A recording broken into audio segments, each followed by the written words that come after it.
টেকনাফ থেকে পায়ে হেঁটে তেঁতুলিয়া ভ্রমণ করলেন তাহুরা সুলতানা নামে ২৫ বছরের এক তরুণী। শুক্রবার সন্ধ্যায় পঞ্চগড়ের তেঁতুলিয়ার বাংলাবান্ধা জিরো পয়েন্টে এসে শেষ করেন ভ্রমণ। বিষয়টি ফেসবুক পোস্টের মাধ্যমে নিজেই জানিয়েছেন এই ভ্রমণ কন্যা। তাহুরা সুলতানা চট্টগ্রামের বাঁশখালী গঞ্জামারা ইউনিয়নের রশিদ আহমেদ ও তৈয়বা খাতুন দম্পতির মেয়ে।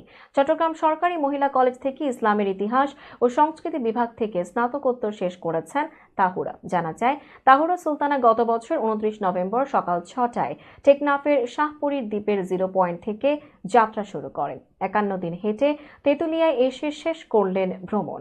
পাড়ি দিয়েছেন ১০০১ কিলোমিটার।